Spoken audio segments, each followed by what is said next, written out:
Afternoon gang, it's Reidy here with my reports for the 19th of November 2018.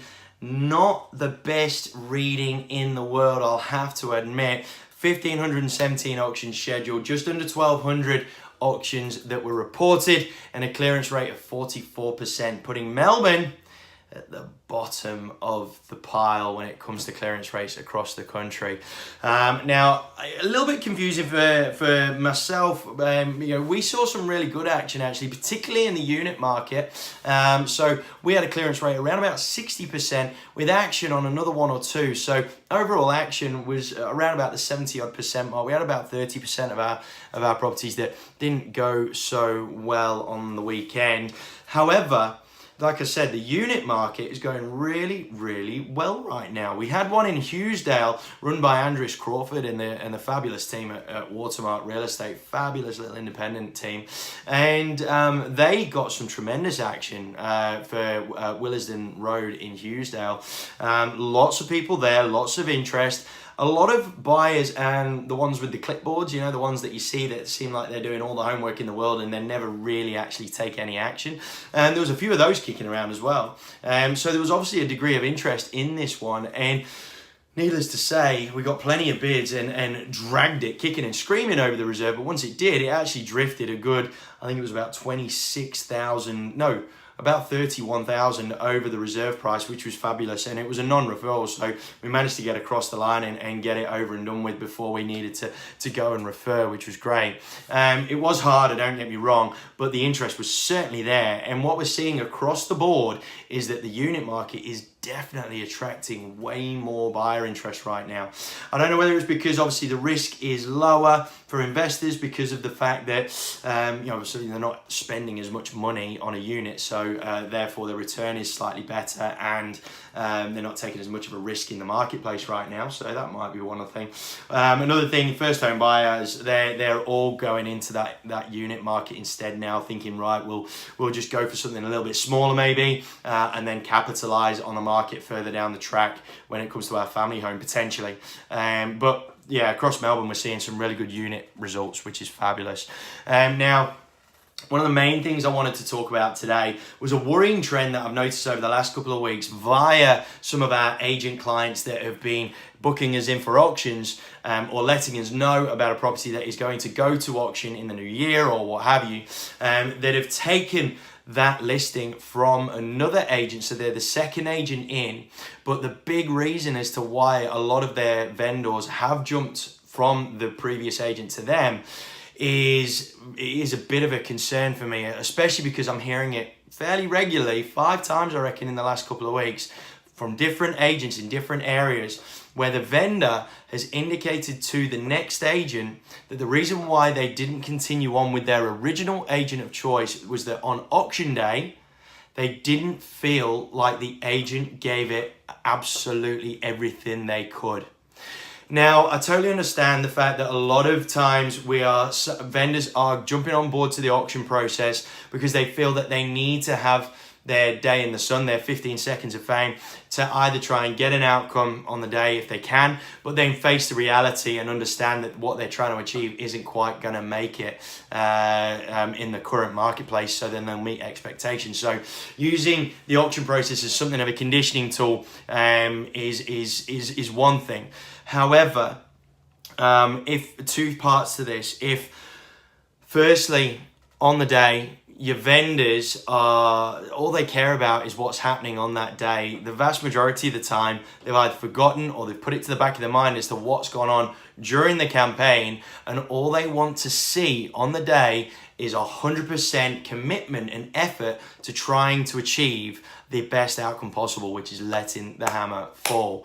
Now, I will say, I'm not going to name names, but some of these listings that have jumped from one agent to one of my clients are coming from some real big names, some established players that have been in their marketplace for a number of years now and are the name in their respective areas.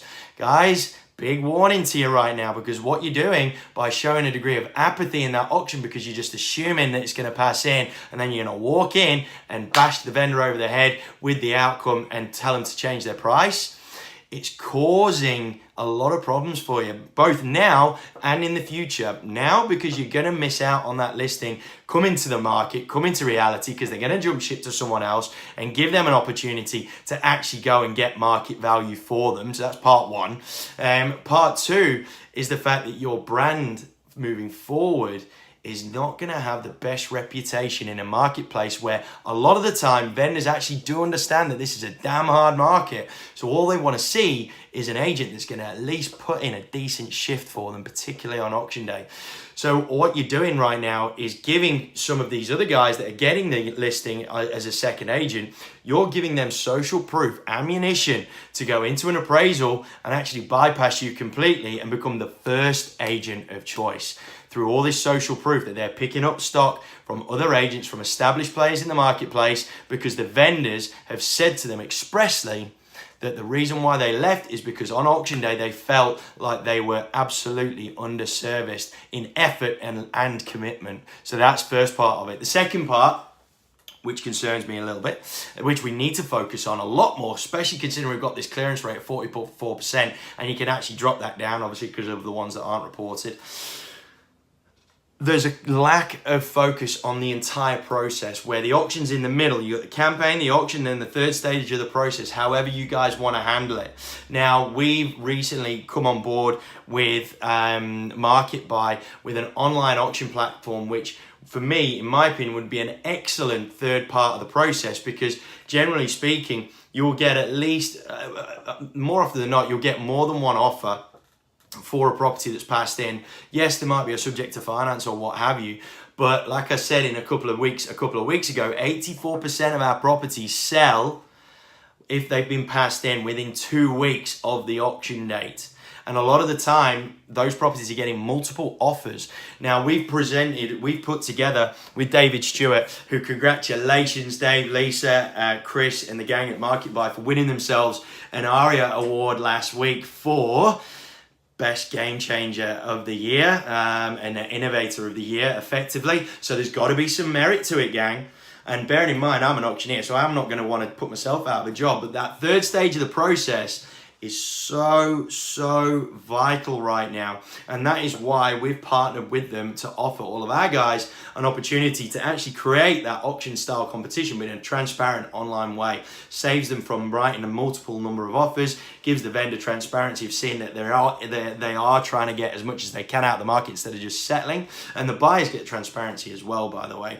Now, if you're going to a listing presentation, you're not talking about that third stage, you're giving your vendors a real false dawn. And what's happening is generally the agents that do that are the ones that are showing a degree of apathy, because they're just assuming based on the campaign that it's going to pass in, and then smashing the heck out of the vendors with that outcome. And it's no good, guys, because all you're doing is just upsetting a vendor that already knew it was going to be hard, but you've tried to tell them that it's not that hard and you're going to be able to get the result and it's going to fall under the hammer, and then you've got nothing else to say to them other than, nah, your fault, you got to drop the price.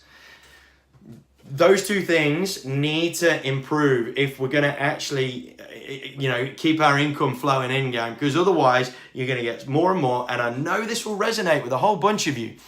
There'll be more and more listings that will withdraw, then go to another agent at the realistic price, generally speaking, as an auction, with a reserve that is way more appropriate for where they're at.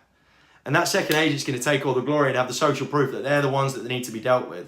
So, like I said, gang, got to make sure we put maximum effort into auction day. At the end of the day, gang, like I said on the weekend, what we do on auction day will reflect on our brand forever. So you've got to make sure that maximum effort is put in, 100%. Every single member of the team needs to be giving it absolutely all that they have got, because we're seeing way more neighbors come and watch auctions now because of the fact that they're all getting a bit nervous. So you've got to bear that in mind as well, because there's definitely going to be future vendors in the crowd right now.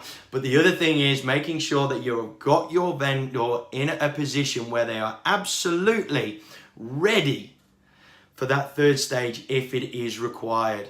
Guys, there's my report for the week. Any comments, questions, queries, issues, pop them down below. We'll give you a bit of a clip in the next couple of days with me and David explaining our online platform, which is perfect for that third stage of the process.